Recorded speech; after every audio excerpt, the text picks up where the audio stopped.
Sorry, excuse me, is that the new Samsung Galaxy S26 Ultra? I think it is. And is that the iPhone 17? You're doing a camera comparison, aren't you? Bloody influencers in the wild. Can I come with you? Should we see which is better between these two? Can we just start with this picture of my cat Sylvie? Because this actually tells you quite a lot about the cameras. The iPhone tends to be a little bit warmer in tone, the Galaxy cooler. The Samsung has more contrast and deeper shadows compared to the slightly lighter, more evenly exposed iPhone shot. And it's not just the cat, it's a pretty similar story with myself. Look how much darker my jacket is on the Samsung and also how much more saturated the grass in the background is. To simplify it, the Samsung is a little bit moodier, perhaps, the iPhone a bit more Instagram ready. But fundamentally, they are both very good camera phones. And what we're going to be doing in this video is, well, I'm going to be putting on my glasses to start with, which means, you know, it's a serious business. But we're going to see how they compare in good light, in low light, and tricky lighting at nighttime, selfies, portraits, video, and also have a look at all the extras that maybe make these stand out. Because I think for most of us, just because one phone is a little bit sharper or a little bit warmer doesn't really make all that much difference. Often it's the extra features, like how the iPhone can turn any photo into a portrait because it's using the hardware to capture depth information as you take the photo, whereas the Samsung, which still does a decent job, just uses software to estimate depth. Or how the S26 Ultra can record in 8K video, and also you can shoot with the rear camera and then switch to the front camera without stopping, which you have to on the iPhone.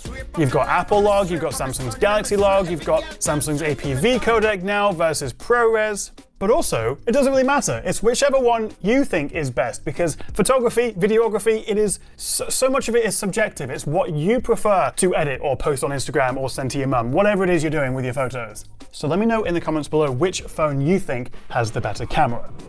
Putting everything else to one side, you know, iOS versus Android, sensor size, resolution, price. Fundamentally, the S26 Ultra has an extra camera lens. You've got the 3x optical and the 5x optical, which is really annoying because the iPhone, of course, has the single 4x optical zoom. So whichever focal length, whichever zoom factor you match, there's always going to be a slight difference in image quality because of the lens it's using. But which one has the best zoom? On paper, the Samsung, because it has the 5x, and also historically Samsung's been quite good with their long-range zoom. And punching into the Elizabeth Tower here, of course Big Ben is the bell inside the Elizabeth Tower. 30x zoom, the Samsung is the clear winner, although I'm not entirely sure how important that really is. Because bringing it back to 10x, and if anything, the Samsung looks a little bit over-sharpened, a little bit over-textured. But if we switch to night mode and then go from the ultra wide to the 1, the 3, 4, 5, and then 10x zooms, and then all the way up to 30, easy win for the S26 Ultra. But between 3 and 5, which you're most likely to use, they're both good, but Samsung overall definitely wins in terms of zoom. I put my cocky on your lip. You said coming like lipstick. You said coming like lipstick. Bend down, bet you say you're wet like sponge. Yeah, me love it when you tell me say you're. I love the lighting in this Covent Garden shot, but I prefer the iPhone here because the Samsung's actually losing quite a lot of information in the low light. You're getting some clipping of the blacks, the sort of huddle of people in the middle, even the orange beanie. There's just more fine detail in the iPhone shot. And consistently, the iPhone goes towards warmer, yellowier tones. The Samsung is a cooler, more neutral color tone. I mean, look at Sarah's face here as she's gazing lovingly at her liter of ice cream because the flavor was going out of stock at our local ice cream shop. The colors, the skin tones are wildly different between them, and to my eye, the Samsung is much more true to life of this pretty bleak grey day in London. Broadly speaking, I think the Samsung tends to be a little bit more true to life than the iPhone, which consistently, and one of my issues I have with the iPhone is that skin tones, particularly darker black skin tones, are kind of yellowed and a bit unnatural. That's not to say you can't get a terrific portrait out of the iPhone. Do I prefer looking a bit healthier, a bit more tanned on the iPhone shots? Honestly, yeah, I probably do. The real question here, though, is which phone takes a better photo of Bryan Cranston? He was coming out of the stage door at the theatre, and this is just with the 1x, just the main camera. It's an interesting flip of what we saw in good light, in daytime photos. And looking at his coat, his shirt, there's a lot more detail in the Samsung's shot. Can we talk about video? And going between the very bright sunshine and then back into the shade a little bit, you can see how each phone handles the exposure, the color. Ooh, that is bright. This is portrait video on the S26 Ultra, 4K 30. Historically, I've always thought the cinematic mode on the iPhone looks better, but I don't know, maybe the Samsung now, but you be the judge. Let's switch to the iPhone. So let's start with the bright light. Again, very bright.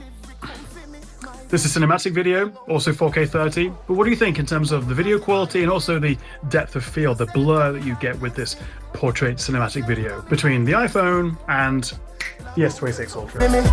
Hopefully this transition works. Samsung's also caught up to Apple in the Pro video department, because now when you shoot log on the S26 Ultra, it's captured in the new APV codec, giving you similar dynamic range and grading flexibility to iPhone's Apple log when shooting in ProRes, and for the first time you can actually save S26 Ultra video directly to an external SSD, like we've been able to on iPhones for a couple of years.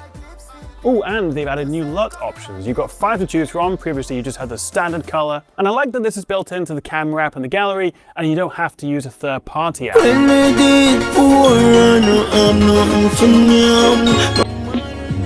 First thing I'm noticing, even just on this shot, is the transition between the lenses is still a bit smoother on the iPhone, but that's probably not reason enough to buy the Apple over the Samsung. Like with the photography side of things, these are both flagship phones when it comes to video. I mean, the Samsung could shoot up to 8K video, 4K 120 on both. We've got pro video modes, you can shoot in log, but for these clips, it's just the regular video mode. Straight out of the camera, no edits.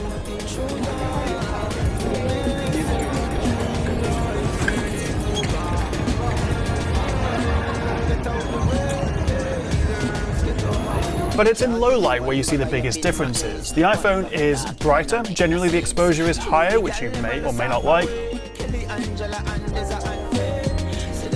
Certainly the ultra-wide lens is pretty rough on both. But there is a big difference in the sharpness. The Samsung is noticeably noisier, you can see a lot more grain, but it's also more detailed compared to the much flatter image of the iPhone. It's very hard to judge these phones and their cameras by looking at the screens, because they have quite different screens. So you guys are going to have to tell me in the comments below, and also obviously I'll look at this on my laptop screen afterwards, how the phones are comparing. I'm shooting this at 4K 60 with the selfie cameras at arm's length. And just looking at the screens, the iPhone's definitely a wider field of view, more on the frame. This is Covent Garden on what is, I think, the first nice day of the year here in the UK. Also, let me know which one sounds better. We've got some crowds cheering in the background. Both phones offer kind of audio eraser features where you can block out some of the background sound. Arguably, these videos are a little bit academic because you're probably buying one of these phones based on whether you want iOS or Android, not because one phone has a slightly sharper camera or handles the bright clouds a little bit better than the other one. What are you thinking so far? Which one looks and sounds better?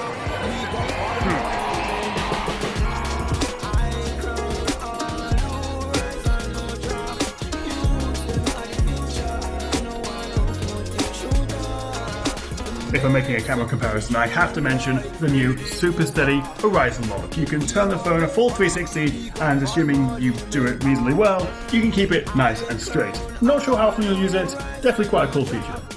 This is what happens if you do it on the iPhone. It does have an action mode, which actually is very good when combined with a telephoto lens, but it does not have a snazzy Horizon Lock. I think we'll survive. And of course now with dual capture on the iPhone, which was introduced on the 17 Pros, you can see my ugly mug and the very pretty view in front of me. This is just outside Barcelona.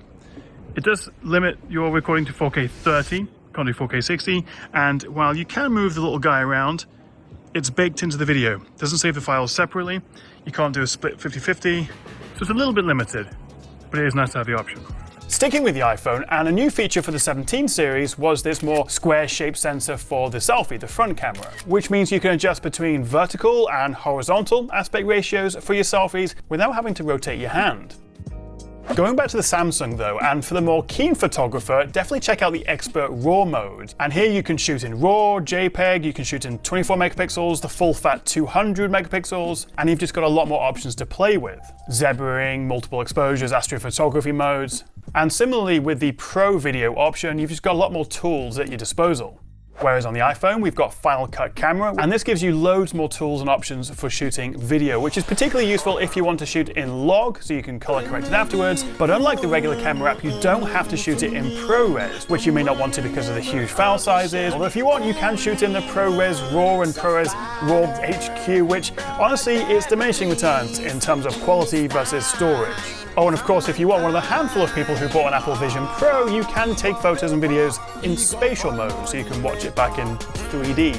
One of my favorite features of the iPhone, though, is the photography styles. You can apply these before, afterwards, you can customize and save your profiles, and it just allows you to make your iPhone photos look less like it was taken on an iPhone. Both phones offer a lot of pro features now, and I think the Samsung is definitely catching up and has some of its own unique features, but particularly for video, even though it's far from perfect, I think you do have more versatility, especially at the higher end with the iPhone. Although at the end of the day, it's probably going to come down to whether you prefer iOS or Android, and the rest of it doesn't really matter.